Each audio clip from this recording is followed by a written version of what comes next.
Dear students, last lecture में हमने बात की थी Maxwell Boltzmann law of energy distribution. आज उसी चीज़ को एक स्टेप आगे लेके जाते हुए हम बात करेंगे Maxwell Boltzmann law of distribution of speeds. तो आपके पास एनपीडीपी लास्ट आर्टिकल में आया था। N P D P was number of molecules that have momentum between the range P and P plus D P. तो that was equal to this term. अब हमें क्योंकि डिस्ट्रीब्यूशन ऑफ स्पीड चाहिए तो फर्स्ट हमारा टास्क होगा कि इस एन को एन में चेंज करें। मतलब यहाँ पे हमारा नंबर ऑफ मॉलिक्यूल है as a function of momentum and what we need is number of molecule as a function of speed. तो उसके लिए आपने क्या यूज़ किया? For that you have employed p is equal to m v and d p is equal to m d v. Simple आपने बात use करी और आपने पी और डी पी को इक्वेशन नंबर 1 में पुट कर दिया। तो आपके पास क्या आया? आपके पास आया Maxwell Boltzmann law of distribution of speeds. तो इसमें आपने number of molecules n v d v को लिखा है in terms of velocity. N v d v is the number of molecules that lie in the speed range v and v plus d v. My apology, in term of speed है, velocity नहीं। तो number of molecule that lie in this speed range हमने बता दिया। अब हम क्या करते हैं कि fraction of molecule that are lying in this speed range. तो फ्रैक्शन के लिए आप क्या करेंगे? आप इसको सिंपली दोनों side total number of molecule से डिवाइड कर देंगे, तो that would be your this term. तो आपने उसके बाद फ्रैक्शन निकाला। But this fraction what is it? It is nothing but probability. किस चीज़ का probability? Probability of the molecules that have the speeds between v and v plus d v.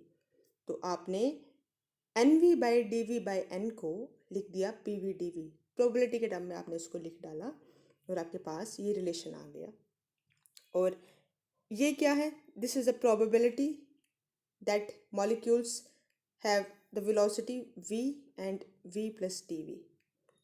तो probability function कैसे लिखेंगे आप? Probability function is this only कि आपने D v को हटा दिया दोनों साइड से, तो आपके पास प्रोबेबिलिटी फंक्शन आ गया। और अब आप इस फंक्शन को एनालाइज करेंगे to study Maxwell Boltzmann law for distribution of speeds. तो अभी नेक्स्ट जो टास्क है वो क्या है? That is the analysis of this term that we got here in equation number 3। तो सबसे पहले हम ग्राफिकल रिप्रेजेंटेशन यूज़ कर रहे हैं इसके एनालिसिस के लिए, इसके डिस्कशन के लिए। तो पहली बात तो ग्राफ, किस किस चीज़ के बीच आप ग्राफ ड्रॉ कर रहे हैं? The graph is between n v and v. N v क्या है? कि number of molecules having speed v, और v क्या है? स्पीड v है।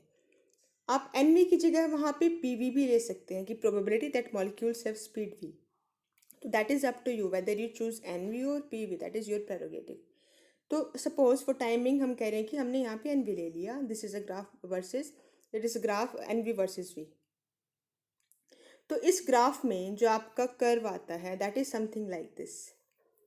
इस कर्व में जो आपका एरिया अंडर द कर्व है व्हाट इज इट? क्या होना चाहिए? That has to be total number of molecules. जब यहाँ पे एन वी और यहाँ पे आप वी ले रहे हैं तो जो एक ग्राफ का शेडेड पोर्शन है complete total area under this curve, ये क्या बताएगा आपको? टोटल नंबर ऑफ मॉलिक्यूल्स की इंफॉर्मेशन देगा। लेकिन अगर मैं यहाँ पे एक थोड़ी सी रेंज लूँ, इस रेंज का विड्थ है डी वी, तो ये शेडेड पोर्शन आपको क्या बताएगा? ये बताएगा कि नंबर ऑफ मॉलिक्यूल्स, कितने मॉलिक्यूल्स हैं जो v से लेके v प्लस डी वी की जो स्पीड रेंज है इसमें लाई कर रहे हैं। और यहाँ से लेके यहाँ तक का ये क्या बताएगा? टोटल नंबर ऑफ मॉलिक्यूल्स आपके पास बताएगा जो कि आपके सिस्टम में है। अगर मैं यहाँ पे एन वी ना लेके पी वी लेती और जो आपका एक्स एक्सिस है इस पर वी ही रहने देती, तो इस केस में जो आपका ये डिस्ट्रीब्यूशन है इसका एरिया क्या होना चाहिए? 1 होना चाहिए। क्यों? क्योंकि पी वी क्या है? प्रोबेबिलिटी है कि किसी पार्टिकल की वी स्पीड है। तो अगर आप टोटल इंटीग्रेशन करेंगे यहाँ पे 0 से लेके इन्फिनिटी तक का, तो 1 आना चाहिए। एन वी पे इंटीग्रेशन क्या आएगा? एन आएगा। तो ये बातें हैं छोटी छोटी जो आपको ध्यान रखनी है। तो ग्राफ की हमने बात कर ली। अब ग्राफ का जो बिहेवियर है वो ऐसा क्यों है? मतलब हमने कहा कि ऐसा कर्व इस पे बनेगा, क्यों बनेगा? देखिए, कर्व की जो शेप है उसकी हम बात कर रहे हैं अब कि at the lower values of v, जब आपकी कम स्पीड है, तो अगर आप इक्वेशन नंबर 3 में देखें तो यहाँ पे वेलोसिटी वाली 2 टर्म्स हैं। एक तो एक्सपोनेंशियल टर्म है, एक वी स्क्वायर का टर्म है। जब आप बात कर रहे हैं कि when your speeds are very very less, तो उस केस में this term will be very negligible. और ये वाली टर्म है जो इसका एक्सपोनेंशियल पार्ट है that would be very very less than 1। और इस केस में जो आपका एक्सपोनेंशियल टर्म है वो 1 को अप्रोच करेगा। कहने का मतलब ये है, at the lower values of v your exponential term will approach 1। तो आपका n v that will be directly proportional to v square. तो एन वी डायरेक्टली मतलब यहाँ पे इन दोनों टर्म्स में from this term and this term will dominate for the smaller value of speeds। क्यों? क्योंकि for the smaller value of speed you have this negative sign, जिसके कारण से जो आपका टर्म है that is approximately equal to 1, जिसके कारण से जो आपका टोटल बिहेवियर है वो ये v स्क्वायर की टर्म डिसाइड करेगी। That means your p v is directly proportional to v square. P v proportional to v square कहें या फिर n v proportional to v square कहें। क्यों? अगर आप ये एन वी वाली टर्म भी यहाँ से देखें तो ये भी वी स्क्वायर के प्रोपोर्शनल ही आएगी। तो that is one and the same thing, just आपके कॉन्स्टेंट्स का डिफरेंस है। तो इसके बाद आप क्या कर रहे हैं, तो what you say is because your n v is directly proportional to v square, तो इसका मतलब क्या हुआ, वी स्क्वायर क्या कैसा आपका ग्राफ देगा, एक पैराबोलिक ग्राफ देगा। That means your NV is increasing like a parabola for smaller values of velocity, for smaller values of speed, not velocity, my apologies again। और ये आपका इंक्रीज होता जाएगा। कब तक इंक्रीज हो जाएगा? जब तक आपको एक मैक्सिमम स्पीड नहीं मिल जाती। तो वो पॉइंट जिसके ऊपर आपको मैक्सिमम स्पीड मिलती है that is called your most probable speed. अब उसके बाद at larger values of v क्या होता है, लार्जर वैल्यूज ऑफ वी में जो आपके पास दो वी की टर्म थी, एक एक्सपोनेंशियल टर्म थी और एक ये टर्म थी, उसमें जो एक्सपोनेंशियल टर्म है ये डोमिनेट करेगा। तो एक्सपोनेंशियल टर्म ने जब डोमिनेट किया तो जो आपका ग्राफ का बिहेवियर है वो एक्सपोनेंशियल टर्म ही डिटरमाइन करेगी। तो एक्सपोनेंशियल टर्म क्या बता रही है, एक एक्सपोनेंशियल डिके बता रही है, तो जिसके कारण से जो आपका ग्राफ है वो डिके होगा एक्सपोनेंशियली और आपको इस तरह की शेप यहाँ पे मिलेगी। तो आपका v स्मॉलर रेंजेस में है या फिर लार्जर रेंजेस में है वो डिसाइड करेगा कि आपकी ग्राफ की शेप कैसी होगी। वो हमने सेकंड पॉइंट से जाना। अब हमने एक टर्म यूज़ करी थी कि मोस्ट प्रोबेबल स्पीड। हम बीच में एक स्पीड से एनकाउंटर होते हैं जो कि है मोस्ट प्रोबेबल स्पीड। अब उसकी वैल्यू हम कैसे निकालेंगे?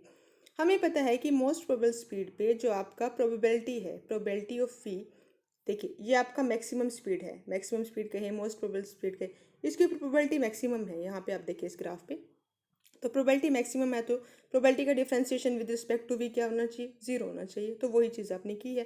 पीवी आपको पता है, पीवी क्या है, जो आपका इक्वेशन नंबर 3 में ये टर्म दे रखी है यही आपकी पीवी है। आप इसको डिफ्रेंशिएट करो विद रिस्पेक्ट टू वी और इसको ज़ीरो कर दें तो आपको वहाँ से क्या मिल जाएगा, मोस्ट प्रोबेबल स्पीड की वैल्यू आपके पास आ जाएगी। तो मोस्ट प्रोबेबल स्पीड की वैल्यू आई √2 kT/m।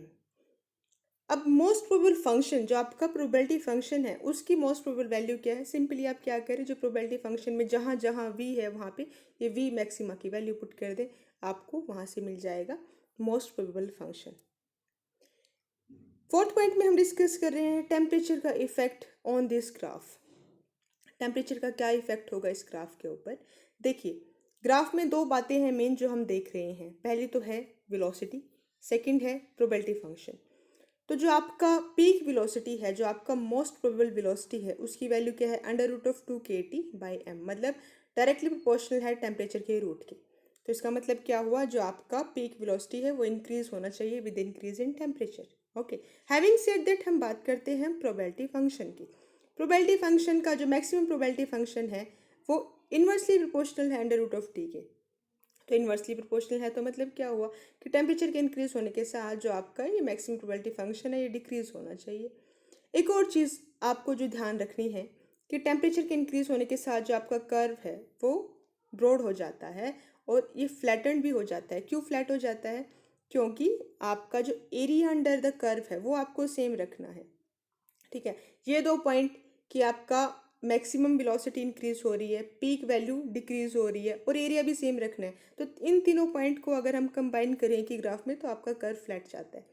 तो यहाँ पे आपने इस कर्व से, इस जो ग्राफ है इसमें कर्व साइंस से आपने क्या एनालिसिस निकाला, ये निकाला कि जैसे ही आपने टेम्परेचर को इंक्रीज किया, जैसे ही आपने T2 ग्रेटर देन T1 लिया और कोई गैस आपने ले रखी है उसको पहले टेम्परेचर T1 पे रखा, उसको स्टडी किया तो आपके पास ये ग्राफ आया। उसी गैस को अब आपने हीट किया up to some temperature T2। अब उस टेम्परेचर T2 पे आपने उसको स्टडी किया तो उसका PV वर्सेस V ये ग्राफ आया। तो यहाँ से आपको क्या इन्फॉर्मेशन मिली कि जो आपका मोस्ट प्रोबेबल स्पीड है for higher temperature that is greater than the most probable speed for lower temperatures, but जो आपका प्रोबेबिलिटी फंक्शन है हायर टेम्परेचर का वो कम होता है as compare to probability function of lower temperatures. तो that is the information that you must understand from this graph. Next is the effect of molecular mass. Molecular mass का क्या effect है इस कर्व्स के डिस्ट्रीब्यूशन पे. तो आपको most probable speed पता है √2 kT/m. तो यहाँ से जो आपका मैक्सिमम वेलोसिटी है वो that is inversely proportional to √m. That means जैसे जैसे आपका मॉलिक्यूलर मास इंक्रीज हो रहा है जो आपका मोस्ट प्रोबेबल स्पीड है वो डिक्रीज हो रहा है. हमने एग्जाम्पल ली है, दो गैसेस ली हैं, एक हाइड्रोजन लिया है, एक ऑक्सीजन गैस ली है. ऑक्सीजन गैस का जो मॉलिक्यूलर मास है that is greater then that of molecular mass of hydrogen gas. तो दैट मीन्स जो इसका मोस्ट प्रोबेबल स्पीड है वो कम होना चाहिए as compare to the most probable speed of your hydrogen gas, और ये इस कर्व से भी जस्टिफाइड है. लास्ट में हम बात करते हैं कर्व की डिस्ट्रीब्यूशन का. कर्व एक नॉन सिमेट्रिकल डिस्ट्रीब्यूशन शो कर रहा है, मतलब कि जो आपको कर्व को अगर दो पार्ट्स में डिवाइड करें तो जो राइट हाफ है उसमें ज़्यादा मॉलिक्यूल्स हैं as compare to left half. तो इसका मतलब क्या हुआ, जो आपके पार्टिकल्स हैं जो उनकी मीन स्पीड होगी, टोटल नंबर ऑफ पार्टिकल्स की मीन स्पीड, समझिए क्या कह रही हूँ, जितने भी पार्टिकल्स हैं उनकी मीन स्पीड वो ज़्यादा होगी जो आपका मोस्ट प्रोबेबल स्पीड है इससे. अब ऐसा क्यों हुआ, क्योंकि आपने इन पार्टिकल्स की जो स्पीड है उसकी लोअर लिमिट तो डिफाइन कर रखी है कि जो इसका मिनिमम स्पीड है वो 0 हो सकता है, लेकिन आपने इन पार्टिकल्स की स्पीड का कोई अपर लिमिट, देखिए यहाँ पे आपने कर्व ज्वाइन नहीं किया है, तो दैट मीन्स इनका अपर लिमिट डिफाइन नहीं है, जिस कारण से जो आपका ग्राफ है वो असिमेट्रिकल हो जाता है और आपकी जो मीन स्पीड है वो ज़्यादा होती है मोस्ट प्रोबेबल स्पीड से. तो that was all about the Maxwell Boltzmann distribution for the speeds, and that is it. Thank you.